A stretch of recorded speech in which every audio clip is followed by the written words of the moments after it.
আমরা 1965 ইংরেজিতে দেশে দেখছি যে কি উপজাতি যারা আছেন তারা এই দেশের স্থানীয় নয়।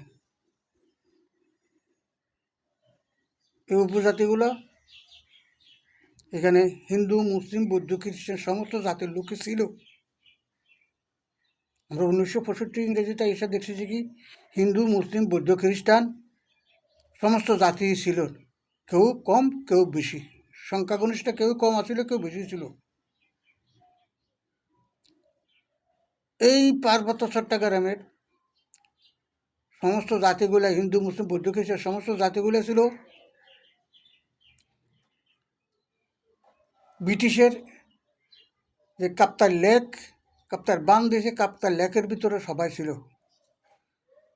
সরজমিনে পাহাড়ে কোনো দিন উপজাতিদের বাড়ি ছিল না, কোনো বাঙালির বাড়ি ছিল না, কেউ ছিল না পাহাড়ের ভিতরে। তারা ছিল কাপ্তাই লেকের ভিতরে সরজমিনে, পাহাড়ের কাছায়। পাহাড়ে থাকতো না, পাহাড়ে বাঘ, ভাল্লুক, হাতি, বিভিন্ন জীব জানোয়ারের ভয়ে পাহাড়ে উঠতো না। ঘর থেকে বাড়িতে আসতে একটা দাও নিয়ে বাড়িতে হইতো, কারণ জীব জানোয়ারে কখনো আক্রমণ করে ঠিক নেই।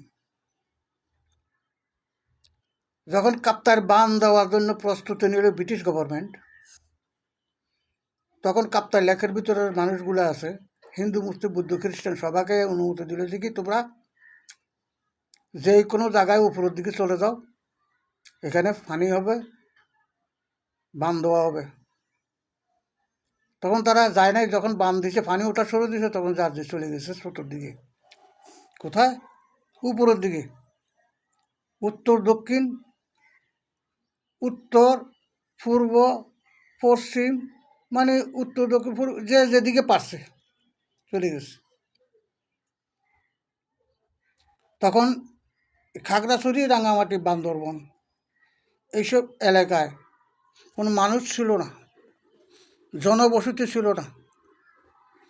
একদিন দুদিন হাঁটলে একটা বাড়ি পাওয়া গেছে, এক দুই পরিবার উপজাতি, তারা এসে এদিকে বাড়ি করছে। কোথায় বাড়ি করছে? সরজমিনে, পাহাড়ে না।